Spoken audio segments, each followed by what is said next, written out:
Right, నేడు ఇరు తెలుగు రాష్ట్రాల్లో జరిగిన సమగ్ర వార్తా సమాచారాన్ని స్పీడ్ న్యూస్ రూపంలో అందిస్తున్నాం. ముందుగా ఏపీలో జరిగిన వార్తా విశేషాల్ని తెలుసుకుందాం. టీడీపీ తొలి జాబితా అభ్యర్థులతో చంద్రబాబు సమావేశమయ్యారు. ఎన్నికల్లో అనుసరించాల్సిన వ్యూహాలపై దిశానిర్దేశం చేశారు. ఏపీ ప్రజల భవిష్యత్తు కోసం టీడీపీ జనసేన పొత్తు అని చంద్రబాబు తెలిపారు. సుదీర్ఘ కసరత్తు తర్వాతే అభ్యర్థుల ఎంపిక జరిగిందన్నారు. అసంతృప్తి నేతల్ని కలుపుకొని పోవాలని సూచించారు. జనసేన నేతల్ని గౌరవించాలన్నారు. రెండు పార్టీల నేతలు సమన్వయంతో పనిచేయాలని చంద్రబాబు సూచించారు. జనసేన టీడీపీ మధ్య సీట్ల పంపకం మిత్రపక్షాల మధ్య ఏ ప్రాతిపదిక మీద చేశారని కాపు సంక్షేమ సేన అధ్యక్షుడు హరిరామ జోగయ్య ప్రశ్నించారు. సామాజిక న్యాయం అనుసరిస్తూ అన్ని కులాలకి జనాభా ప్రాతిపదికన జరిగాయా? సీట్ల పంపకంలో జనసేనకు కేటాయించినట్లు చేసిన 24 అసెంబ్లీ 3 పార్లమెంటు సీట్లు జన సైనికులు సంతృప్తి మీద జరిగాయా అన్నారు. జన సైనికుల గౌరవానికి తగ్గట్లు జరిగాయా? అయినా ఒకరు ఇవ్వటం మరొకరు దేహి అంటూ పుచ్చుకోవటం పొత్తు ధర్మం అనిపించుకుంటుందా అని విశ్లేషిస్తూ జరగలేదనే విశ్లేషించవలసి వస్తుందని జోగయ్య అన్నారు.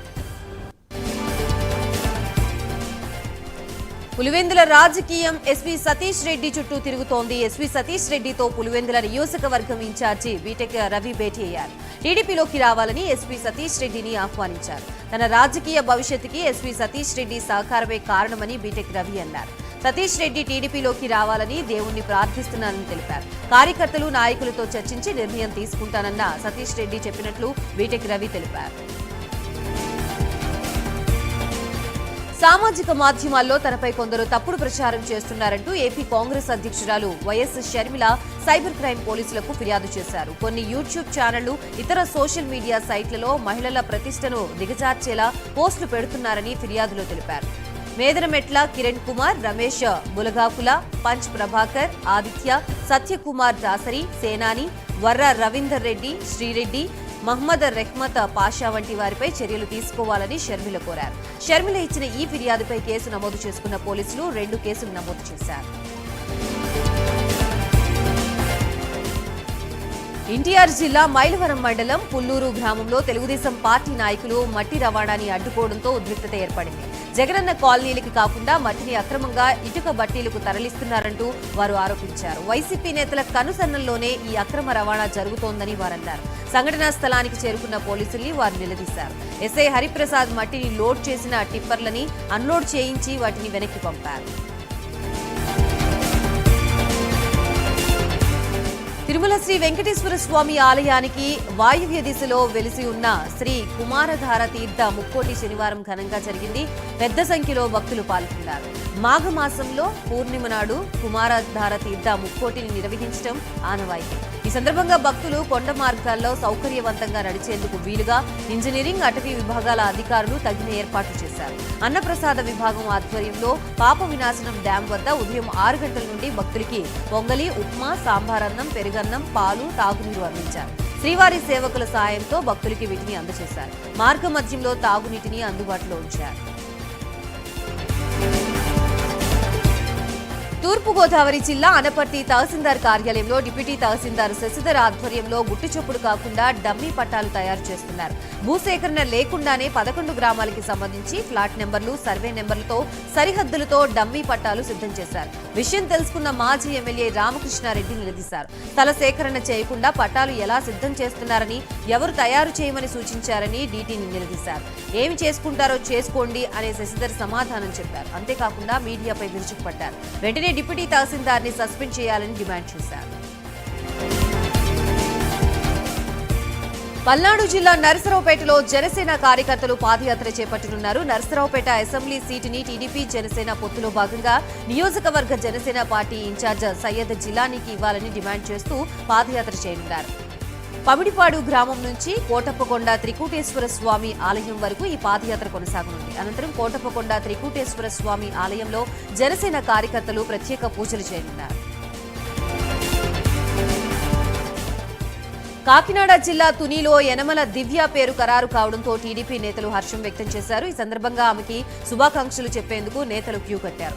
ఏడాది కిందట నియోజకవర్గ తెలుగుదేశం పార్టీ ఇన్ఛార్జ్ బాధ్యతలు స్వీకరించిన దివ్య తొలి ప్రయత్నంలోనే పార్టీ టికెట్ పొందారని, ఇదే జోరుతో అసెంబ్లీ గడప ఎక్కడం ఖాయమని టీడీపీ నేతలు అంటున్నారు. తనకి టికెట్ కేటాయించినందుకు చంద్రబాబుకి యనమల దివ్య కృతజ్ఞతలు తెలిపారు. పల్నాడు జిల్లా సత్తెనపల్లిలో మంత్రి అంబటి రాంబాబు సందడి చేశారు. ఉదయాన్నే బుల్లెట్ బండిపై వీధుల్లో చక్కర్లు కొట్టారు. స్థానికుల్ని పలకరిస్తూ కార్యకర్తలతో కలిసి బుల్లెట్పై కాసేపు సరదాగా తిరుగుతూ అందరినీ ఆశ్చర్యపరిచారు.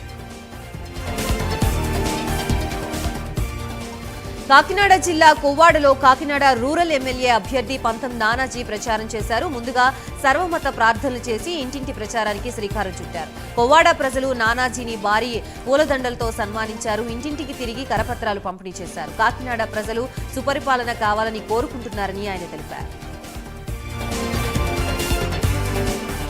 గుంటూరు జిల్లా పొన్నూరు మండలం మన్నూరు గ్రామంలో భారీగా మద్యం పట్టుబడింది. అక్రమంగా మద్యం తరలిస్తున్నారనే సమాచారంతో మన్నూరులో పోలీసులు తనిఖీలు చేస్తూ ఉండగా మద్యం పట్టుబడింది. అక్రమంగా 85 మద్యం సీసాలు తరలిస్తూ ఉండగా పోలీసులు పట్టుకున్నారు. మద్యం సీసాల్ని స్వాధీనం చేసుకుని నిందితుడిని అదుపులోకి తీసుకున్నారు. అక్రమంగా మద్యంతో ఎవరైనా పట్టుబడితే కఠిన చర్యలు తీసుకుంటామని ఏఎస్పీ సబ్ వెంకటేశ్వరరావు హెచ్చరించారు.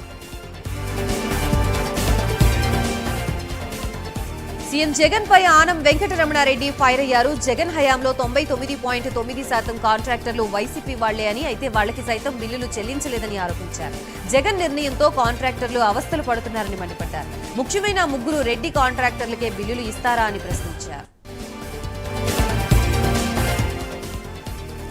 కాకినాడలో మత్స్యకారులంతా ఎమ్మెల్యే ద్వారంపూడి క్షమాపణలు చెప్పాలని డిమాండ్ చేస్తున్నారని మాజీ ఎమ్మెల్యే కొండబాబు అన్నారు. నేను ప్రతిపక్షంలో ఉండి నిన్ను ప్రశ్నిస్తే నా గురించి మాట్లాడాలి కానీ నా కులం కోసం కాదని ఆయన అన్నారు. పొరపాటుగా మాట్లాడితే వెంటనే క్షమాపణ చెబుతారని, కానీ ద్వారంపూడి ఇప్పటికీ క్షమాపణ చెప్పలేదని అన్నారు. కాకినాడలో దౌర్జన్యం దోపిడీ చేస్తున్న ద్వారంపూడిని ఓడించడానికి ప్రజలు సిద్ధంగా ఉండాలని కొండబాబు తెలిపారు. విశాఖపట్నం ఆర్కే బీచ్ రోడ్ లో వైఎంసీఏ దగ్గర ఫ్లోటింగ్ బ్రిడ్జ్ ని ఏర్పాటు చేశారు. విశాఖలో టూరిజం ని అభివృద్ధి చేసే ప్రయత్నంలో భాగంగా ఏర్పాటు చేసిన ఈ ఫ్లోటింగ్ బ్రిడ్జ్ ని MP regional coordinator YV Subbareddy ప్రారంభించారు. ఈ కార్యక్రమంలో మంత్రి అమర్నాథ్ తో పాటు పలువురు ఎమ్మెల్యేలు అధికారులు పాల్గొన్నారు. ఈ రోజు నుంచి ఫ్లోటింగ్ బ్రిడ్జ్ ప్రజలకి అందుబాటులో ఉంటుందని వైవి సుబ్బారెడ్డి తెలిపారు. పుదుచ్చేరి ప్రభుత్వం ఢిల్లీ ప్రత్యేక ప్రతినిధి మల్లాడి కృష్ణారావుని యానంలోని ఆయన స్వగృహంలో రాజ్యసభ సభ్యులు పిల్లి సుభాష్ చంద్రబోస్ మర్యాదపూర్వకంగా కలిశారు. బోస్ వెంటనే ఆయన కుమారుడు రామచంద్రపురం వైఎస్ఆర్సీపీ ఎమ్మెల్యే అభ్యర్థి పిల్లి సూర్యప్రకాష్ కూడా ఉన్నారు. ఈ సందర్భంగా మల్లాడి కృష్ణారావు నివాసంలో పలువురు బీసీ సంఘాల నాయకులతో సమావేశం నిర్వహించారు. ఆంధ్రప్రదేశ్లో ఎమ్మెల్సీ కవిత పర్యటించారు. కోనసీమ జిల్లా పి గన్నవరం ముంగడంలో ముత్యాలమ్మ అమ్మవారి ఆలయం పునఃప్రతిష్ఠ కార్యక్రమంలో పాల్గొన్నారు. ఇవాళ అమ్మవారిని దర్శించుకుని ప్రత్యేక పూజలు నిర్వహించారు. అమ్మవారి దయతో ఏపీ తెలంగాణ ప్రజలు సుఖ సంతోషాలతో వర్ధిల్లాలని ప్రార్థించారు. ముత్యాలమ్మ అమ్మవారి పునఃప్రతిష్ఠాపన కార్యక్రమంలో పాల్గొనడం అదృష్టంగా భావిస్తున్నారని ఎమ్మెల్సీ కవిత తెలిపారు. 400 ఏళ్లకు పైగా చరిత్ర కలిగిన అమ్మవారి ఆలయాన్ని దర్శించుకోవడం ఆనందంగా ఉందని ఆమె తెలిపారు.